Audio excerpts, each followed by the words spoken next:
ये क्यों तैयारी करके आज सबको लगने लगा इधर जो है मैडम इंदिरा गांधी ने और रॉ और आईबी का गठन कर दिया और अपनी बढ़िया टीम बना दी कि मैं यहां से लोगों को भेजती हूं चाइना और पाकिस्तान, मेरे अपने स्पाई और मेरा अपना नेटवर्क होना चाहिए जो राइट खबर दे सकें।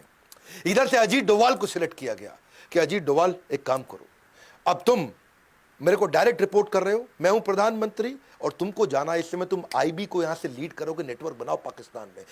काहोटा नाम की जगह थी ये रावलपिंडी के पास में, जहां पे इनका एक खान रिसर्च सेंटर था, जहां पे इसकी तैयारी चल रही थी। इसकी खबर तो लगी लेकिन ढूंढना मुश्किल हो रहा था। अब ये अंडर कवर एजेंट वहां पहुंच गए पाकिस्तान के अंदर, वहां ढूंढने का खूब प्रयास किया, कुछ मिले नहीं वहां पे। ये काहोटा में भिखारी बन के घूम रहे थे और अपनी पूरी तैयारी कर रहे थे। इधर इंडिया के अंदर उथल पुथल हुई, इंदिरा गांधी इलेक्शन लूज कर गई क्योंकि अपना इमरजेंसी हुआ था। और यहां कौन आ गए? मोरारजी देसाई आ गए। अच्छा, इन्होंने क्या किया, खान रिसर्च सेंटर के बाहर जो साइंटिस्ट आते थे उनको ट्रैक करना शुरू किया। ये साइंटिस्ट आ रहा है जा रहा है, आ रहा है जा रहा है, मिल नहीं पा रहे हैं, पकड़ नहीं पा रहे, समझ नहीं आ रहा क्या करें।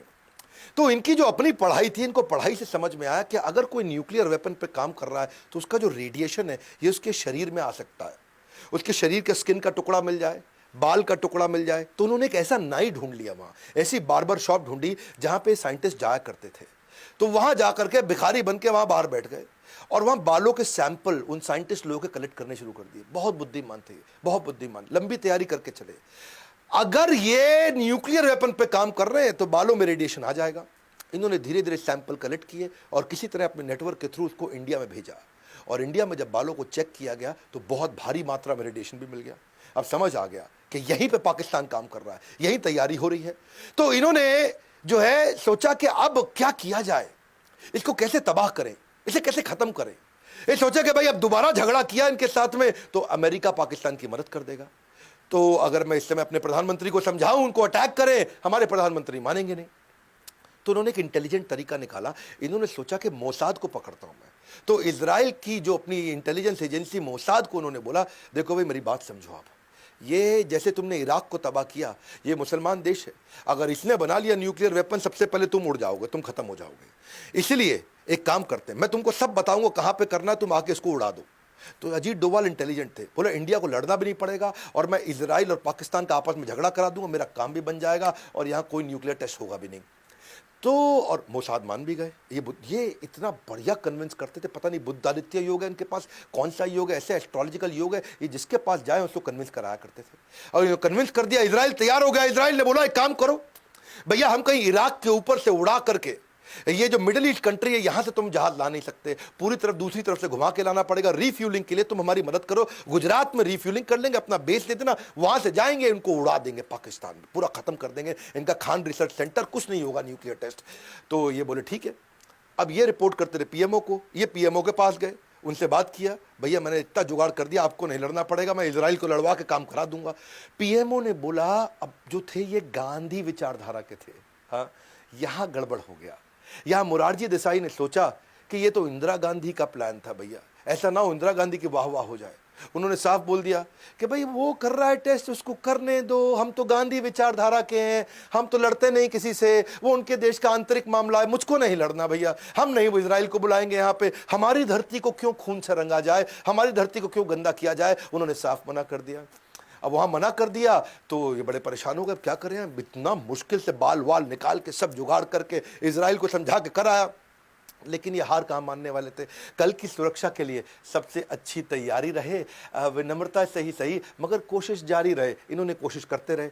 इन्होंने देखा एक साइंटिस्ट को पकड़ लिया, उसका एक्स्ट्रा मैरिटल अफेयर निकाल दिया और वहाँ लड़की को भी पकड़ा, इनको भी पकड़ा और साइंटिस्ट को जाके बोला इधर आ, मैं तेरी सारी खबर लीक कर दूंगा और तुझको बर्बाद कर दूंगा, मैं मेरी बात सुन, मैं इसको ब्लूप्रिंट दे दे अंदर का, बस इतना कर दे। वो साइंटिस्ट घबरा गया, वो बोला ठीक है पूरा ब्लूप्रिंट सब कुछ दे दूंगा पर $10,000 दे दे मुझे ताकि मैं यहाँ से बाहर निकल जाऊँ, मेरी जिंदगी पूरा सेट कर लो ना, मैं यहाँ से निकल जा तो पूरा ब्लूप्रिंट दे दूंगा, तो इंडिया को दे दियो। इसने कहा ठीक है, $10,000 तो कुछ नहीं है। इन्होंने अपना फिर फोन लगाया वहाँ पीएमओ को, हाँ जी $10,000 दे दो, काम हो गया हमारा, कैश में जाएगा पैसा, हाँ तो वैसा ही जुगाड़ चाहिए इनको। तो वहाँ पे मोरारजी देसाई ने फिर मना कर दिया। मोरारजी देसाई बोले ऐसे थोड़ी होता है, हमारे पास तो बजट भी नहीं है जी, हमारे पास पैसा भी नहीं है और हम क्यों ये सब काम करें, जो पाकिस्तान को करना है वो अपनी धरती पे कर रहा है, हम अपनी धरती पे कर रहे हैं, वो उनका आंतरिक मामला है। मोरारजी देसाई ने फिर से मना कर दिया। अब यहां पर परेशान हो गए। अच्छा, इधर हमारे रॉ के चीफ अरिन का वो परेशान हो गए वो बोले मुरारजी देसाई जी, ये क्या तरीका हुआ, हम लोगों ने अपने स्पाई नेटवर्क को जान खतरे में डाल के इंफॉर्मेशन ला रहे हैं। सोचो सर, आपको ब्लूप्रिंट मिल गया तो आप क्या क्या कर सकते हो, आपको सब पता चल जाएगा उनके बारे में। इन्होंने मना किया, उसने रिजाइन कर दिया। अच्छा, अरिन काउ ने यहां रिजाइन किया, लेकिन वो वहां हार नहीं माने। अजीत डोवाल फिर भी वहां लगे रहे। अजीत डोवाल ने वहां और तैयारियां करी कि मैं कैसे मैं इसको नेस्ते नाबूद करूं, कैसे इसको खत्म करूं कैसे। पर इतने में क्या हुआ, इनके जो यहां पे नए राष्ट्रपति यानी कि अभी आर्मी के थे, वो आकर के प्रो डिक्टेटर जिया उल हक, उन्होंने कंट्री को, पाकिस्तान को अपने कंट्रोल में ले लिया। लेकिन वो चाहते थे आजू बाजू के देशों से रिश्ता ठीक बना रहे, थोड़े धार्मिक थे, सबसे प्रेम से बात किया करते थे। कभी श्रीलंका के प्राइम मिनिस्टर को फोन करें, कभी बांग्लादेश में करें, कभी फोन करें नेपाल में, तो इंडिया में फोन लगाए कभी कभी। अच्छा, यहां पे जब मुरारजी देसाई से बात किया, मुरारजी देसाई अपने शाम को अपनी अलग आनंद में जीवन जी रहे थे, और वहां मुरारजी देसाई फोन पे बात करते वक्त उन्होंने इनको बोल दिया, तुम क्या समझ रहे हो जिया उल हक, हमने कच्ची गोलियां नहीं खेली, हमें सब पता है तुम कहोटा में क्या कर रहे हो। और वहां जिया उल हक परेशान, वो कहा ये क्या हो गया, इसको कैसे पता, तुम क्या न्यूक्लियर वेपन बना रहे हो, तुम्हारे कितने साइंटिस्ट हैं, वहां क्या क्या तैयारी करी, तुम्हारे खान रिसर्च सेंटर में क्या हो रहा है। हम कच्ची गोलियां नहीं खेलें जिया उल हक, हमारा भी नेटवर्क है तुम्हारे यहाँ पे, हाँ जरा कंट्रोल में रहो जिया उल हक। जिया उल हक परेशान।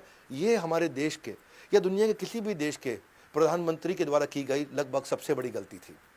और यहाँ जिया उल हक ने क्या किया, ये बहुत गुस्से में आ गए, वापस आए। सोचो, इतना कॉन्फिडेंशियल प्रोग्राम किसी को नहीं पता दुनिया में हम कर रहे हैं, और यहाँ इनके प्रधानमंत्री को पता है। इन्होंने ढूंढ ढूंढ के हमारे नेटवर्क के आईबी के एजेंट्स, ढूंढ ढूंढ के हमारे रॉ के एजेंट्स को पकड़ पकड़ के निकाल के मारा, और कईयों को मारा, और सब बेचारे मार दिए गए। पूरा नेटवर्क वहां नेस्ते नाबूद हो गया, सब खत्म हो गया।